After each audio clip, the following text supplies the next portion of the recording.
On a évoqué l'électorat de Marine Le Pen. À propos de Marine Le Pen, est-ce que vous pensez qu'il faut qu'elle soit présente au premier tour? Ce qui veut dire qu'il faut l'aider à avoir ses 500 signatures. En tous les cas, moi, je ne ferai aucun effort particulier. Il y a en France, en gros, 40 000 parrains pour l'élection présidentielle. 40 000. On me dit, Madame Le Pen représente 340, elle dit qu'elle a 340 signatures. 15%. 15% de 40 000, ça fait 6 000. Et sur les 6 000, elle en trouve 300, 400.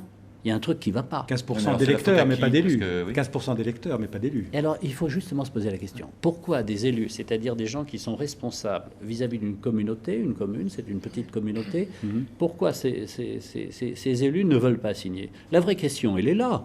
Et elle est parce que le Front National introduit dans la vie quotidienne une division, une fracture, un fossé, que les élus, qui sont des gens de bon sens, ne veulent pas creuser. Alors, qu'il y ait aux législatives, il y aura des votes Front National, il y en a eu.